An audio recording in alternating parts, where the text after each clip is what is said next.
Yes, yes. What up, guys? Welcome to BRODIE NERO TV. Appreciate you being here. You know the deal already. Please like, comment, subscribe. I'm here with the one and only Hugel. How you doing, my dude? Well, I'm great. We're in Bali. It's 30 degrees. Could be worse. Yeah, no doubt, no doubt. Man, major things going on for you right now. Huge accomplishments here in Bali. A lot of momentum in this moment. Given all that you have going on, how are you feeling? I'm super happy to come more and more in Asia. I'm not gonna lie, it's a great place to stay in wintertime. So yeah, we're on an Asian tour right now. I did another one last November, so it's just 2 months ago, and I'm back again, you know, so it's great. Yeah. And yeah, hopefully it keeps growing like that, and we're gonna do more and more. No doubt, man. Cool. Bro, before we get into it, I want to bless you with a gift. So this brand I'm rocking here is called Kenny Parker. Mm-hmm. It's an Australian-based brand. They have a boutique shop here in Canggu. They heard you're coming through, so they wanted to hit you up with a tea. Thank you. Yeah. So I hope you're feeling it. Super fresh. What size is that? This is XL, oversized. Very nice. Nice stitching, low pro logo. Good material. Yeah. All right. Well, thank you so much, guys. Yeah, we got you. Shout out Kenny Parker. Appreciate you guys, man. Speaking of brands, bro, if you take a look at your Instagram bio, there's a link to a handle to a project called Tafari. Mm-hmm. And I feel like the clothing brand and the term brand itself is used kind of loosely these days. Anybody can make a logo, put it on a t-shirt and say they have a clothing brand. But if you look at the designs, there's a lot of intention, creativity, and it's really fashion forward. It goes beyond just saying it's a clothing brand. I'm curious, what's that project all about? What are you doing with it? So, like, basically, I always wanted to have my own clothing line since I'm a kid. You know, I grew up with hip-hop idols, you know, like, I don't know, okay, Kanye West, Dr. Dre, Timbaland, Pharrell Williams, whatever. Yeah. And, you know, all those guys, they had to do with fashion industry, right? And I always wanted to have one day my own stuff. But I've learned music in every aspect, but I never really studied fashion. It was more like something that I love, but I never studied it. And when I was in San Diego in 2022, I just finished the performance. There's this guy coming to me like, yeah, I'm a designer, I'm doing clothes and this and that. You know, in America, everybody is someone, sure. You know, I'm an actor, I'm a producer, I'm this, I'm that, you know, and I'm like, hey, sure, you know, like, whatever, I don't care. And the guy's like, no, you don't understand. You gotta give me your phone, I'm a designer. And I'm like, bro, there's no way I give you my phone. Get the fuck out of here. I'm not gonna give you anything. Of course, at this level, yeah. And the guy insists. I'm like, damn, all right, you know what? Send me a DM on Instagram and send me your product and we talk on Instagram. The guy sent me the stuff. I received it in Miami, my house in Miami, and I was like, wow, really impressed by what this guy sent me, yeah? Mm-hmm. So we met again, and then he was like, hey, I'd like to dress you up for the shows. I bring a couple of outfits. So, all right, cool, let's do it. Then I started to check the outfit, and I was always impressed every time. And then we met again, and again, and again, and another show. And we did that for a little bit more than a year. And after 1 year, me wearing his brand on almost every show in America, I said, bro, listen to me. I love wearing the brand. I love it so much. Yeah. I'm doing it for free until now just because I love your art and what you do. But we need to become partner now because I think this could be the next Supreme.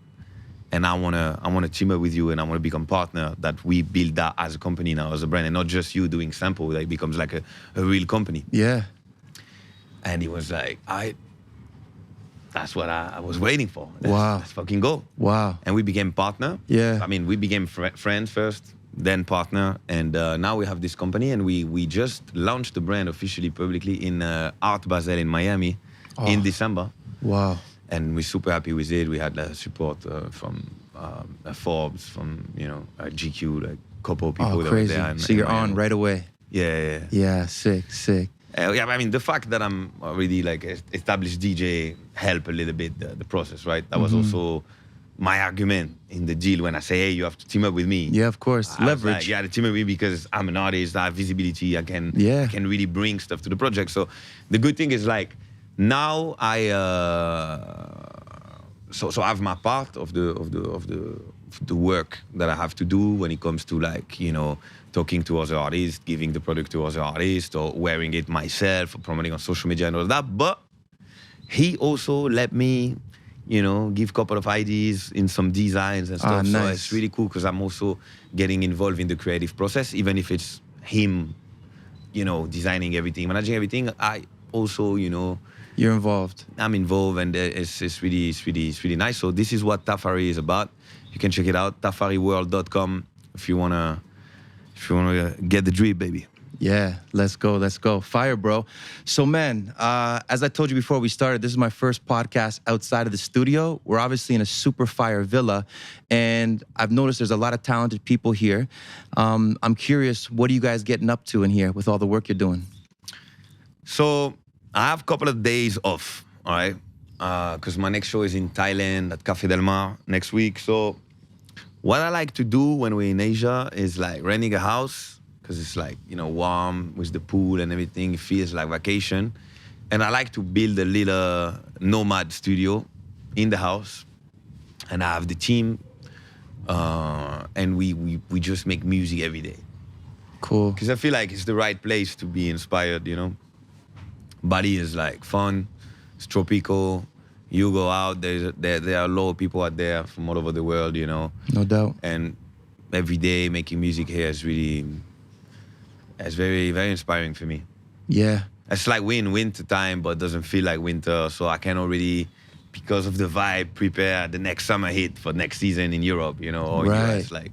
Yeah, so you can draw some inspiration from here. Yeah. Yeah, fire, bro. Now that you've done a couple shows here in Bali and you have an idea of the evolving music scene, what's your thoughts on it? Do you feel like more people are talking about Bali? It's getting more on the map? I feel like I mean, I didn't discover it long time ago, not gonna lie though. I came here for the first time in 2023. Okay. So it's not that long. Yeah. But from what I see, you know, with social media and everything, it feels like more and more people come here because it's like cheap, you know, it's not that expensive. The food, you know, you can eat for like $5 basically, which is crazy. Yeah. It's good weather. And like I said, tons of people are there, right? You can meet people from all over the world. It's nuts. So, yeah. I feel like it's becoming more and more the spot, like the place to be in winter time. Yeah, no, for sure, I believe in Bali. Yeah, no I said doubt. it. Magical place, for sure. We should invest. Let's go, bro. Get yourself a home here. Yeah, I think it might happen. Cool. Yeah. Cool, that'd be fire. Dude, speaking about the whole writing camp here and the fact that you got your crew here. Yeah. Last night at dinner, you had the whole crew with you, tour manager, content team, producers, label manager, artists from the label like Hugel. One of your team members... Like Demo, you want to say? Oh, my bad, like Demo, like Hugel, of course. Your tour manager, Ludovic, he mentioned that he's been with you for almost 10 years, something like that. And I was curious, how important is it for you to have a great team around you? And could you share a bit about the importance of building a good circle and a good network for you as you build your whole career? So, you know, when you the artist, you have your part. The main part is performing, right? When you're able to do that, you're a good artist. But I like to do a lot more, you know? I'm really involved into this project. Like, it's really what I love the most. Like, it's not even a job for me. It's like, it's still the love of my life, like it was when I was 16 playing in my bedroom at my mom's place, right? Wow. So I cannot just be the guy that's like, okay, I'm performing and thank you guys, we get the bag and we leave. Like, it's not like that. I do my social media, all right? So I have the team, we create the content together, like filming and everything, but then I do my social media. I select the videos, I do the post, I select the caption, I do the wording, I do everything. Hands on. So I really, really, really love that. And same for the studio. I love the studio. I love making music. I love being like, you know, oh, I have this idea, da, da, da. So what I do usually is like, I'm on the road. I'm producing song on my laptop with my AirPods. And, you know, the competition is very, very, very high right now on the market. There are a lot of people with crazy, crazy sounds. So what I like to do is like, I'm going to produce tracks, let's say on 80, 85%, sometimes 90%. And then when I'm gonna do the cam here, I'm gonna have my boys, some other producers, and I'm gonna be like, okay guys, I produced that. And they're gonna be like, right, cool, dope. Let's add this, let's add that, let's add this, that. And we finalize the tune. Yeah. 100%. That sounds like at the level of the competition out there that, you know, we make sure we're gonna be #1 again on Beatport, you know? Yes. Or we can also do some stuff from scratch. So, for example, this week we already did 5 songs since I arrived. Come on already. Yeah. Holy. Tomorrow we're gonna do a 6-1 and like so we don't stop. So from now we finish the project that I arrive here with in my laptop. So from tomorrow we will start to work on project from scratch all together in the room. Okay, sick. Right. Nice. So you know, that's how we like to do it. Like I said, it's very inspiring. At night, we go for dinner, we go out, you know. Like today, we stopped working today at like 3 p.m. We were enjoying at the pool a little bit, getting the sun. Then we went at the beach, you know, for a little drink.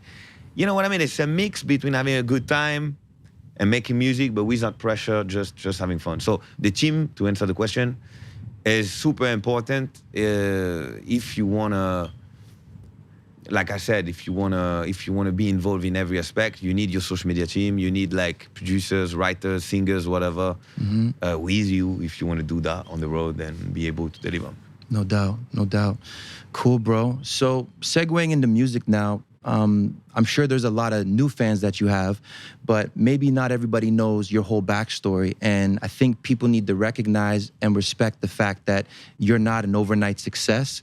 Digitally speaking, when I was looking at your discography, you've been for at least a decade putting out consistent quality music. And realistically, as you told me last night, you didn't just start 10 years ago. It's been almost your whole life in music. Years before that, playing, growing, evolving as an artist. Your first release that I saw on Spotify was called Coming Home from 2015. And I'm curious, bro, who was Hugel then in 2015 and what was he all about? And who is Hugel now, a decade later, and what are you all about now?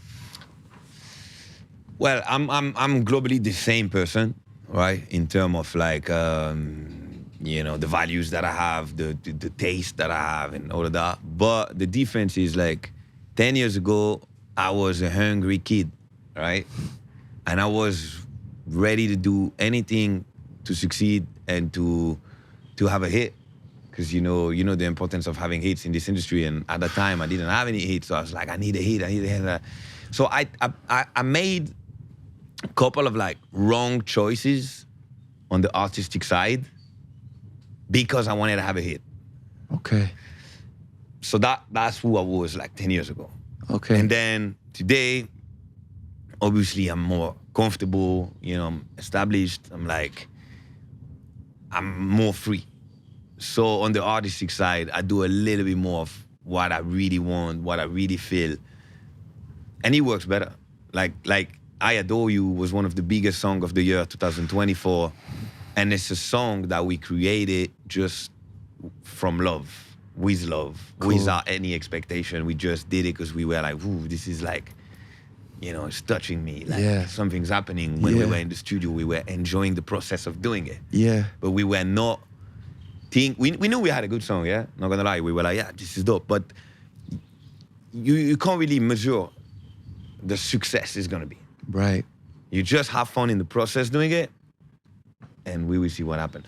But now, like I said, I'm more free in my choices and stuff. So that's the difference. The artist 10 years ago was like a hustler trying to get a hit out there, you know. Yeah. And the guy I'm now is a guy that is like an artist making what he wants, you know. Yeah, no doubt. I'm curious, when you said you made a couple mistakes as an artist, could you give me some context or an example? Was it like artistically the type of songs you were trying to make or the genre or finding your way or?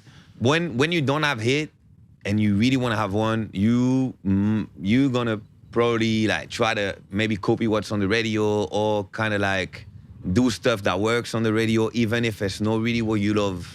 Okay. Like sometimes this is what I call compromising. not compromising, but trying to not being real, not being yourself like 100%. Okay. Because of success, because you want to sell, and that's wrong.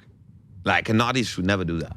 But I had to go through it to learn that it is not right to do music for the success or for the money or for being on playlist on radio. It's wrong. But in the beginning, you have nothing. You want to eat. You want to, you want to develop your social media. You want to do something. You want to get shows. You want to get gigs. Yeah. Nobody give a fuck about you. You're like, so I need a hit. So you do everything you can to get a hit, and sometimes you do wrong choices. Right. Okay, I got you. Sticking on music for a minute here, I feel as though recent releases, you're really pushing boundaries and taking risks. For example, the new song Sexy, SXY, I feel that there were some very standout sounds that we didn't expect. I didn't expect it as a listener, but it's working, and it's working well. I'm curious your thought process and your approach when it comes to making music now. I feel as though you have to have a certain level of confidence to take risks because, I mean, the fact of the matter is you're in a great position, you worked hard for it, and you want to stay there. And sometimes when you do stuff that's outside of the box, it could be detrimental because you don't know it's necessarily going to work. So I'm curious now what your thought process is when you're going into a project, and if you are going to take a risk, what's giving you the confidence to do it? So that's the thing. Like, first of all, I don't feel at all like I'm taking risk. Because what are the risks?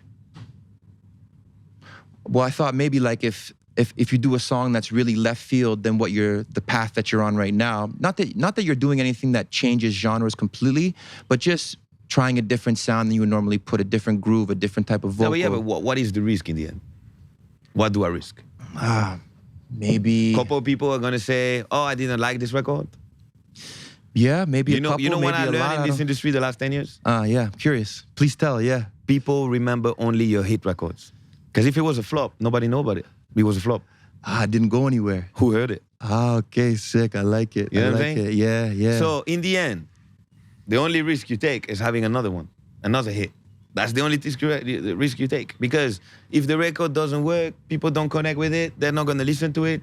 Nobody know about this record. Right. So let's move on to the next one. Yeah. But on the creative side, I live on tour.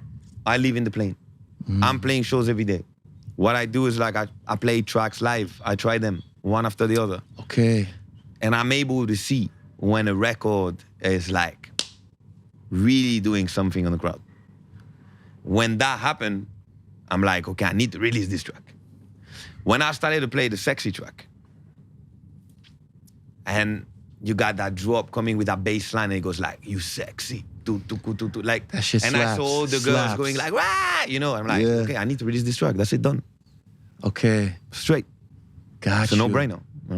Wow, so you're taking advantage of the fact that I feel like I've heard some producers say, I'm always on the road, I don't have time to make music, this and that, but what you're doing is the fact that you're mobilizing so much, anything that you guys are working on while you're mobilizing, testing on the road, and that's giving you direction as to what the hit is and what the next release is. I know that from David Guetta. Like, I saw an interview with David, like, I don't know, 10 years ago or more, and he was saying, like, I always try the records live, and I adjust details after that, maybe 2-3 times until the version is perfect for the crowd.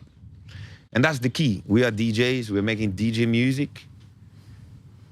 If the track works live when I play it, it will work for every DJs.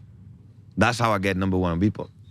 Got it. Because when I put it out, I'm like, guys, you trust me? Try it. I promise you, it works on the dance floor. Yeah.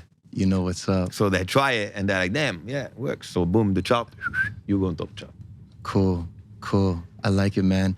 Random question just came to me, dude, because you had mentioned earlier about how hip-hop was influential when you were younger. Yeah. And I remember when we were leading up to doing this interview, I saw on Instagram stories, you were going around the villa here, and you had like a classic Jay-Z song from like, I don't know, 10, 15 years ago.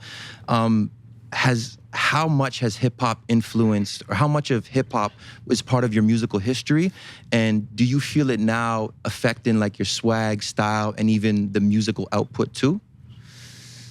Yeah, I grew up with black music. Okay, I'm from the south of France, from Marseille, which is probably the most cosmopolitan city in Europe, because it's one of the oldest ports.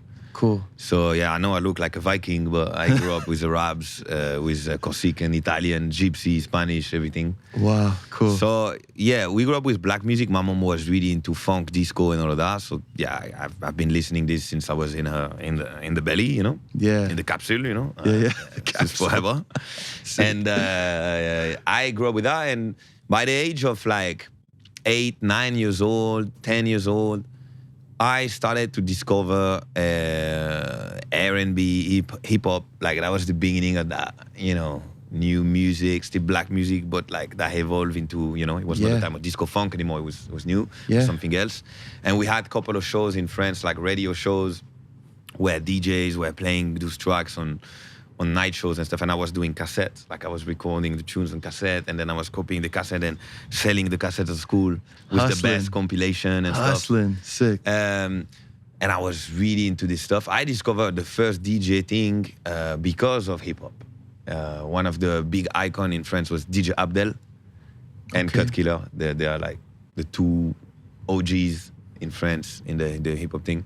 And yeah, I was listening to these guys on radio, on CDs, everywhere. And by the age of 12, so my dad was you know, selling a lot of things on markets and stuff like that. And he used to take me with him. And he used to buy stuff at a Chinese store to sell it on the market. And one time I went with him and we were buying those pens. It was like pens, but on top of the pen, it was a lighter. Okay. And I was 12 years old, and I took a box of this stuff. And I had the idea to go in all the buildings where I was living, you know, all around in the neighborhood. And I had the idea to go at every door and pretend it was like for a lottery from my school. I was 12, so everybody was like, is innocent, like they were trusting me. There was no lottery at all, but it was a scam, but you know, nobody would find out. And I was like, hey guys, I'm selling those like pen that are like lighter for like €5. And if you buy one, you get a lottery ticket from my school where you can win a trip for the Bahamas. Okay. And all the people, because I was a kid, they were like, oh, you're so nice. And they were buying me. And I remember that day I did like more than €200 in a couple hours in an afternoon, and I was just 12 years old. It's big money. And for that age, it's crazy. For sure, and I went to the big supermarket, and I bought myself a video game that was my very first production software. Okay, got it. It was called EJ. Crazy. And I made my first beats, my first hip-hop beats by the age of 12 with this EJ thing. Oh, wow. So this is your entry point into electronic music production. And from that, I'm doing the beats. I'm 12 years old, and all the kids from my neighborhood, from the other block, they come, and we rap on the beats. Wow. We start rapping. We want to be the rappers. We start like that. Wow. Yeah.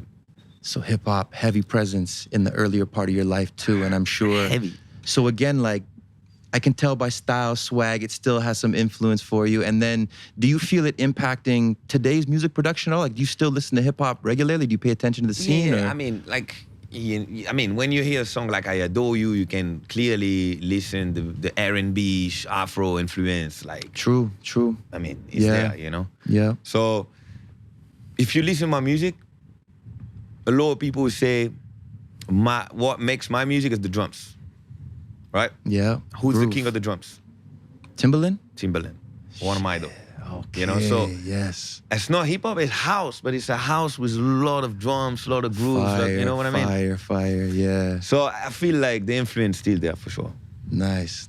Cool, man. It's nice to hear how everything comes together and everybody's backstory. Appreciate you sharing, man.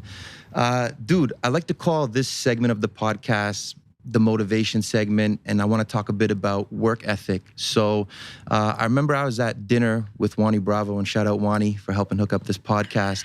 And he said something that stuck with me, and it was an example of you guys were looking at like the frame, the final frame or the cover thumbnail for like a reel on Instagram, and how the frame was off by a couple seconds, and these details were super important. And when I hear something like this, it screams at me that everything matters for the Hugel brand, what you're doing, whether it's a camera angle, the design work, how the snare, the hi-hats hit in a song, t-shirts, the clothing, studio setup, like everything matters. That all being said, I want to go a bit deeper on mindset now, and I'm curious, when you wake up day to day, when you're approaching your work, what's your mindset like? I mean, even just from dinner and chilling with you last night, like, everybody was partying, all that stuff. You had a Coke Zero and a water, and 11 o'clock the next day, you guys are training, and we pushed the podcast out later in the day because you were still working, which is obviously cool. But I'm just curious now, like, what's your mindset when you approach work? Like, what are you saying to yourself? What's driving you? First thing, like I told you, for me, it's no work. Okay. For me, when you call it work, you already lose. Because work is annoying, isn't it? Yeah. Regular work for sure, something you don't like to do can be annoying for sure. I don't work. I enjoy. I have fun. Wow. I love creating. I love, like, you know, I hear a lot of artists, they're like, oh, I don't like TikTok. I don't like that. But then, yeah, it's not my generation. I'm from this time. I'm a real DJ. I don't want to, bro. Like, you need to enjoy everything. You need to have fun in everything. You think the first time I took TikTok, I enjoyed TikTok? No. I had to be like, okay, let me check that shit. Positive mind, let's open it, let's try to understand it. But I was not like, okay, I have to work on TikTok and post and do the thing like it's a work. No, I was like, how am I gonna enjoy TikTok in order to succeed on TikTok? Because if I don't enjoy it, I'm not gonna succeed. Crazy perspective, I like it, yeah. When I make music, if it's work, if I don't want to produce, if I don't want to write a song, if I don't want to do anything, it's going to be bad. Yeah. I'm playing shows every day. I'm not going to lie, there are some nights I'm tired. I'm not really, like, excited about going to play. The show is less good than when I'm on fire, like I'm super excited to go to play. It's normal. It's all about energies. Right. The energy is what shape the things you're about to do. So, I don't call all of that work. I do social media because I love it. I'm always excited with the team filming a new hit video that's gonna break the internet. We posted one yesterday morning that is like viral right now, so we're super happy about it. Okay. You know what I mean? Like, yeah. It's like a game. Yeah, yeah. We just have fun. Yeah. And we're a team, everybody is on the same, you know, vibes, and we try to do it. That's why I'm very, very exigent with the others in the team. When someone is like, yeah, like bad vibes, I'm directly like, hey, smile, good vibes, or if you don't like, you go home. Like, you know, we're here for having fun, being positive, and succeed. Cool. I love it, man. Speaking about energies, I'm super curious, man, and I like to ask and go a little deeper on this stuff because clearly being a successful artist or massively successful in anything, it's rare and it's almost like a minority thing. Not racially speaking, but it's just success is few and far between. That's why stars are stars. That being said, what's your belief system like? Are you a spiritual guy? Yeah. Are you into affirmations, vision boards, journaling, anything like that type of stuff? Like, what's your take on all that? I think I'm a very spiritual person. I wouldn't call myself religious because I'm not really following any book. Yeah.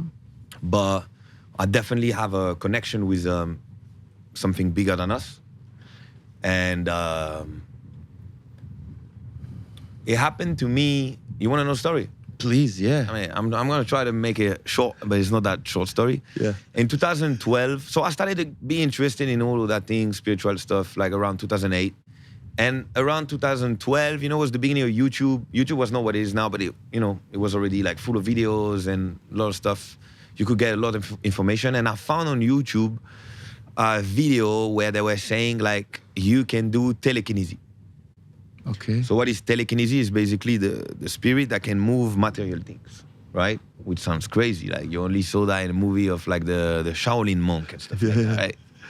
So I'm like, what? We can do telekinesis? They're like, yeah, we have a third eye. Everybody has it. There is no gift, no nothing. It's natural. Everyone has it. You just need to practice. And if you do, you will see it works.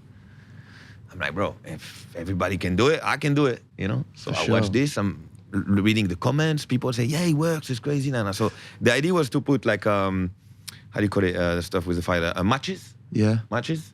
On top, you put a pyramid, paper pyramid. You put it like this, and you watch the pyramid, and you're supposed to make it turn, but with your spirit. without touching it. Okay, okay. Sounds a bit crazy. Yeah. I gotta know what happens next. Let's So go. I'm let's like, go. I'm Yeah. trying to do it. Yeah. Like, God, move, it's gonna move. Nothing move. Okay. Fuck. Move, like it's gonna move, yeah. And I'm trying for like 8 hours in a row. Going on YouTube, rewatching the comments, how people do it. They say it works. I'm like, why it's not working for me? Like, you know, I try. And I go to bed at night. Didn't work. Go to bed. Like, damn, this thing, why it does work? People say it works, crazy. I wake up the next day, same shit. I was obsessed. I was like, if everybody say it works, why it's not working with me? Yeah. And I try again for another 6 hours. Yeah. Nothing worked. Yeah. And my mom called me. It's like 5 p.m.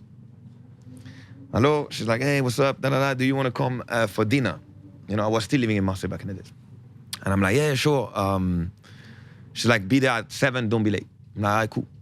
Hang up with my mom. And I'm like, yeah, fuck that shit, you know what? Like, doesn't work. And I kind of like give up. Yeah. And suddenly, I see the pyramid goes like... And I'm like, okay, I'm having hallucination because it's been 2 days I'm working on it. Yeah. And the first reflex I have is to grab my phone, I film it, and I'm like, if it's turning into the video, Yeah. That then it's shit's real. That shit's real. Yeah. So I film this thing, you see it turning in the video and everything. Yeah. I'm like, what the fuck? And I go crazy. I go to my mom, I'm showing the video. Obviously, nobody believed me. They're like, hey, you did it with air, whatever. Well, my mom believed me, but the rest of the family didn't believe. Yeah. And then now you're gonna tell me, like, why are you explaining me this, right? Yeah. And I'm explaining you this because telekinesis is what, like I explained, is the brain or the energy of the brain that make something material moving. What that mean? That mean that your thoughts are able to shape reality. If the thoughts are influencing the material things, thoughts as well. Everything that comes out of your head is influencing, basically, the reality. Right. Okay. And that day, I understood this. And I changed all my way to talk, to think, because I realized how much it's important. So I'm never talking bad or bad things or people or stuff like that, because what you say become true. And same with what you think. If I have bad thoughts, if I'm like depressed, if I'm like that. Yeah. So I'm always thinking positive. If I have a new challenge, a new idea, a new stuff I want to achieve, I already see in my head that it's happening. Yeah. And 2-3 months later, you can be sure it's happening. Yeah. For everything. Wow, man. It really sounds crazy, but once you really try it and you train it, you're going to be able to literally achieve anything you want. It's all about your beliefs. If you believe in it, like truly believe in it. Not like, oh, I want this. Like, no, you believe it's yours. You believe you have it, you know? It's yours. Yeah. It's happening. No doubt. Man, that's a crazy story. I appreciate you sharing it. It's so interesting to hear how, like a YouTube video. How old were you when you watched this? 2012, Ludo, mathematics. Wow. 13 years ago. So I was like, how old I am right now? Nobody knows. I think you said you're a couple years younger than me, so I have a bit of an idea of when it was. If it was 12 years ago, maybe late teens, early 20s, something like this? Yeah, I was 20, 23, 24. Okay, nice. Yeah, it's wild to hear how these type of interesting moments have such impact and can change the course of your life. Like, who knows, like that moment, that video could have unlocked something to cause a paradigm shift that puts you on this trajectory to where you're at now. 100%. Wild. And it's funny because 2 years later, I'm in Amsterdam. I came in Amsterdam in ADE, Amsterdam Dance Event, with one song. And when I arrive, a lot of people want to sign the song. Universal, Sony, Warner, they're like, oh, we're interested. Send us the song, da-da-da, we really like this, da-da-da. Yeah. So I feel like something's going on. Yeah. And I start to feel it is my moment. It's right now that I'm going to be able to have my breakthrough, to finally have the signature I was waiting for. And I see the manager of Robin Schulz. Robin Schulz is the hottest guy at the time, you know, in 2014. And I see this guy walking in the street, his manager. I'm going to him and I'm like, hey man, what's up? I have a song I'd like to play you. for you. He's like, oh, I'm the manager of Robin Schulz. I don't have time. I have meetings, this and that. And I'm like, come on, man. We come from Marseille, put all our money into this hotel ADE stuff where the concept is discovering new artists. Yes. And you're telling me you don't have a minute to listen to my music? Wow. Confidence. And he goes like, all right, show me quick. Yeah. He listened that shit 40 seconds. And he goes like, you do this record with nobody else than me. You can take your flight back to Marseille now. I send you the contract on Friday. I sign you, management, bookings, label, everything. I send you the contract on Friday. We just celebrate our 10 years relationship. Wow, beautiful. And I think that the moment that happened in 2012 that I explained you with this like spiritual visualization stuff. Yeah. The first real result of this, like big result, because probably in the 2 years between 2012 and 2014, probably some little stuff manifested and happened. It's just I didn't notice like the same. Yeah. But that is the first big thing that happened. And I'm sure it's because of what happened in 2012. For sure. Because that day I told you everything changed inside me. The way I was talking, the way I was thinking. Yeah. And he evolved into this. Nice. Wow, so cool, bro.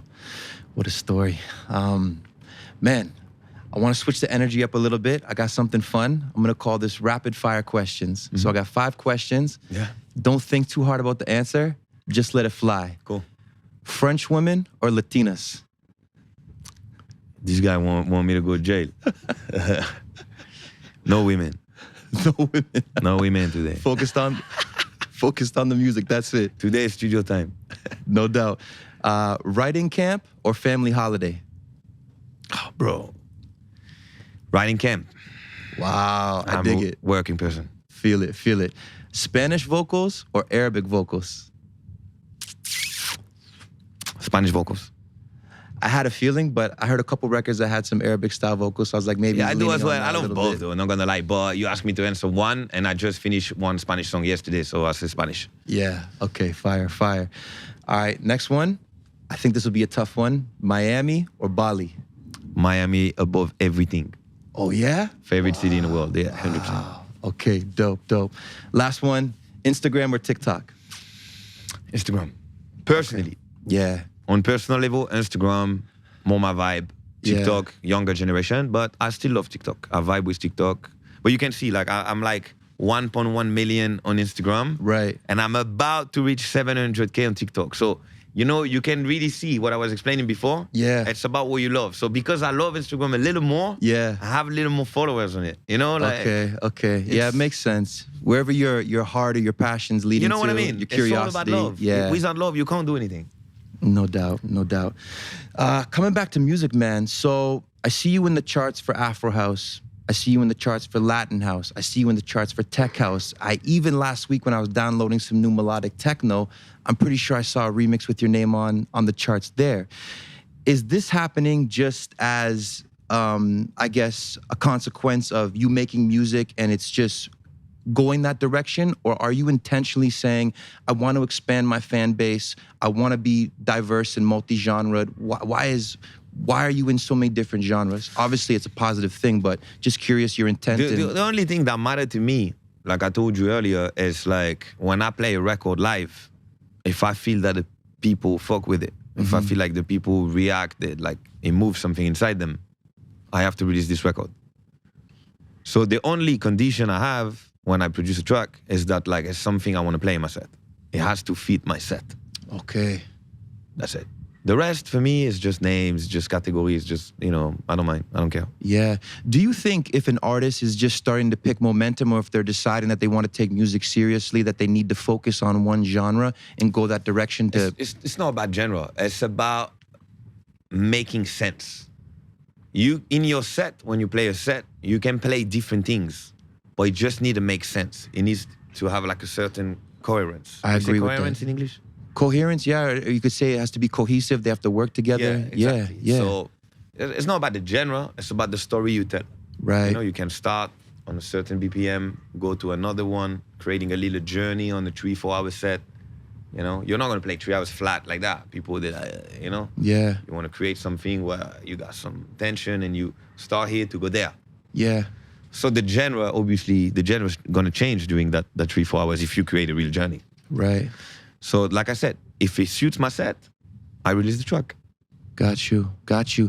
These days, given that you're touring so much, do you get excited over the idea to do an extended set? Like, do you like to play for a while, or do you like to come in hot, 2 hours, do your thing, and then be done? Or it depends where I'm performing. We do a little bit of both. There are some places where I go, and it's kind of like a little bit more of a champagne place, like a bit more of a commercial place, and people are there because they know maybe 1 or 2 of my songs. Yeah, when I have like 150, they just know 1 or 2 of my biggest hit. Yeah. So they come there, they just want to film my 1 or 2 hits that they know. Yeah. Right? Those type of shows, I know I'm going to play a short format set because the clients, the crowd, is not responding on that more on the ground vibes. Okay. Right? So I do my set on a short format, play a lot of my own song, a lot of my hits. People vibe and I go. But then I'm also going to play sets like Space Miami, and I'm going to play for 5-6 hours.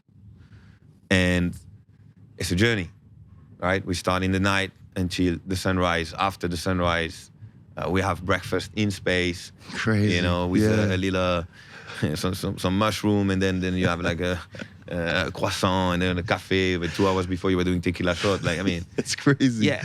It's a rave culture. Yeah. So, you know, I'm not playing this type of show every day, or I'm not playing the champagne show every day. Like, you know, we have a little bit of everything. It's situational. Yeah. Yeah, got you.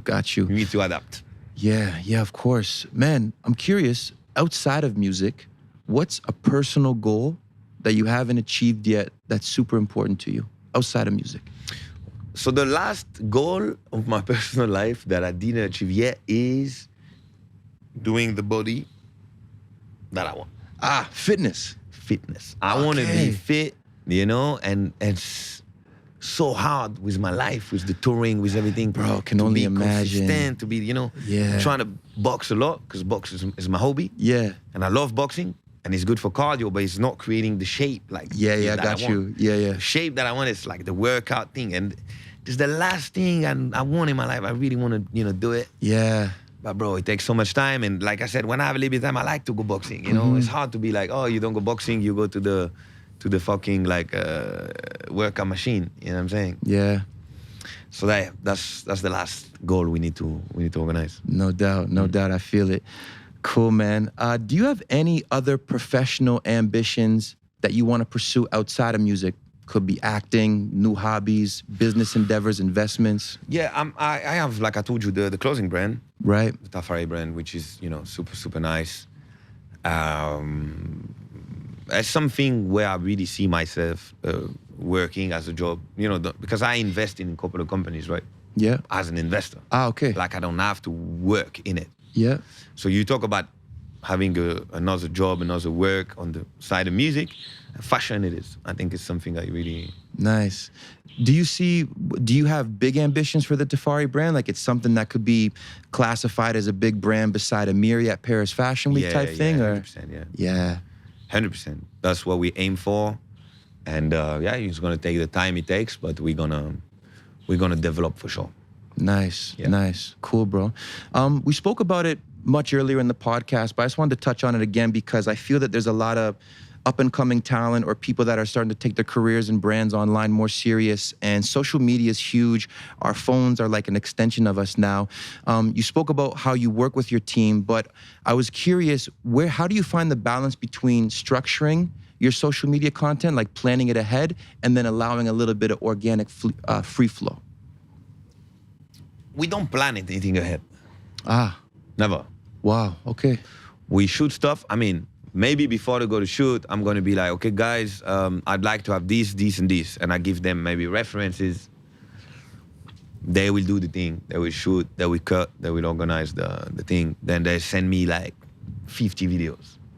And I'm going to watch. Whoa. I'm going to be like, all right, this, yes, this could be, nah, this, no, this, you know? Yeah. Then I do a selection, then I cut after that. And then I wake up and I'm like, all right, 2 days this, then I think about the wording, and I'm gonna put like this, bim, bam, boom, bam, and I post. Sometimes a hit, sometimes not, and it's fine. Got you. That's it. Just always stay in motion. It's not that complicated. It's more about you know, the flow. Like you watch the video, you're like, okay, is that cool? Is that something, you know, that people gonna relate, or they're gonna fuck with it? Maybe because of the track, maybe because of what you see in the video. Like, it's about that. The social media game is about that. Yeah. Trying to find out what's gonna trigger people. Sometimes I will put the caption, a stupid caption. Yeah. And people think I'm dumb. Yeah. But I did it on purpose. Mm-hmm. You know, for example, I put that video of Majnouna and I put like I forgot, like Afro Arabic or Afro Habibi or something like that. Yeah. And people goes like, Arab is not Afro. And I'm like, oh yeah? But that's exactly what I was expecting. Right. I want people to be triggered and comment, because if they comment, the algorithm see it. Yeah. And the video goes viral. Yeah, So the yeah, people yeah. feels like they need to comment. And it's smart. funny because they think that I don't know. Yeah. When I did that on purpose to trigger you to put a comment on my video. Yeah, it's kind of like 50 Cent has this quote. He said something like, any publicity is good publicity, which means like, as long as you're getting engagement, it's all good. Exactly. Yeah. You know, nowadays there's so many videos posted every day. Yeah. That the social media game is basically posting something that people are gonna talk about, no matter what it is. I posted this video from Space Miami. I don't know if you saw it, where there's this guy that jump in a DJ booth with the feet in the air. We Like, all saw it, yeah. and I mean, like, we use the captions saying something like, when your girlfriend is in the DJ booth with Hugel, right? Yeah. Like, bro, I don't know the guy. He had no girlfriend. Like, it's just social media. It's a stage. Like, Gets it's people entertainment, talking. you know? Yeah. But some people take it so personal, and they go crazy in the comments. And I'm like, guys, chill. This is comedy. This is cinema, you know? Yeah. So it's interesting. You can have fun But with it. it's the new marketing, I guess. You know? Yeah, man. One of the things which you can probably appreciate too, I love about online marketing, social media stuff, and even music too, is like, as you're creating from a place of love and desire and curiosity, and you're ambitious, like, you don't always know where things are gonna go, but you just put it out there and see. It's the consistency that make you becoming successful on social media. Yeah. You will post one video flop, 2 video flop, 3, 5, 10. The 11th one, if you don't give up. Mm-hmm. Yeah. Go to the moon. And then overnight, you get shit tons of followers. Yeah. That video of Majnouna, we posted it, I was in Bahamas, which is the thing I told you, like Afro Arabic, or I don't know what I wrote, like something like that. People got so crazy about it. I've gained like 150K followers just from that video. Come on, for real? Yeah. Wow. That's crazy. Yeah. It's one video. And there's no limit to what you can create. You have 10 videos like this viral, you have 1.5 million followers. You know what I mean? Yeah, yeah. When you know that, you better post video every day. For sure, for sure. Cool, bro. Dude, as we work our way to the end of the podcast, I have one question I'd like to end off with. If you could take a moment and just kind of visualize yourself back to when you were starting out. You're the local talent. You have ambitions of being international. You might have signed a couple records, but you haven't broke through yet. Fast forward to 2025 now, and all that's changed with social media and marketing and everything. Imagine now that there's a DJ and producer that's out there. You know, they got a few residencies, they've put out a few records that are signed to smaller labels, but they haven't broke through and made that quantum leap to that international level. Are there a few gems of advice you could drop on them that they could apply to help take them from local to global? First of all, you need to understand that when I started that DJ thing, the star DJ didn't exist. When I started that thing, people were dancing with the back to the DJ. Okay. And nobody gave a fuck about the DJ. Right. It was a guy in the corner that were playing records. I was playing with my vinyls. I left my parents' house when I was 17. I told my parents, listen, I want to become the resident DJ of the club of the city. My mom was really sad. She was working at the nail salon doing the nails. Yeah. And the women was like, oh, my son gonna be a lawyer, my son gonna be a doctor. What about you? She was like, he's gonna be the DJ at the club of the city. She was ashamed. So it was no star back in the days. So I didn't start this thinking, oh, one day I'll be a music producer traveling the world, That was not existing, you know? It was just like... It's a different time. So it's a different time. So when you say like people as local want to become a star, in my opinion, personally, you should never do something for the result of it, if that makes sense. Yeah, Like, total sense. if you yeah. make music to be a star, there's a problem. If you make music for the lifestyle, for doing private jet and having millions of dollars and models and all of that, Yeah. something's wrong. You have to enjoy the journey and the process of doing the music. And I believe that, like, if you love it enough, you will have the energy it takes to make it to a certain level that people gonna really vibe with it. And the money and the rest will come naturally. Got it. Like, we don't chase success or money, we just have fun. Yeah. We just have fun doing what we love. And don't forget that we're all humans, we're all the same, so when you do it, if it moves something inside you, it will move something to other people too. Wow, I love it, man. So what I'm taking from that is, for that local DJ that's sitting there that is desiring to do bigger things, keep doing what they're doing for the love. Play the local shows for the love. Make the music for the love of music. And the love of it and the consistency in that, it could take you to bigger places. It will. If you have enough love for it, the universe is naturally rewarding you on a bigger scale. Because love is the strongest energy in this world. There's nothing stronger than love. Love can create miracle. Love can save the world in every aspect. Yeah. Like, when you do something with love, you don't look at the time. You don't look at, oh, I worked on it 8 hours, okay, 1 more hours and I'm done. No. When you love something, you work at it 25 hours a day. That's what I do. I do music 26 hours a day. Because I'm doing it so much that it's more than the natural 24 we have. I'm on it. My brain is on it all the time. Wow. I'm always thinking, creating, having new idea, what's the next thing, because I'm obsessed. I just love it. We never make plans of like, oh, okay, what can we do to do more money like this or that? Never, never, ever. This comes naturally with what you do, basically. Man, every podcast, there's always a moment. Sometimes it happens at the beginning. Sometimes it's halfway through or the end. It was the end in this one, man. Appreciate that.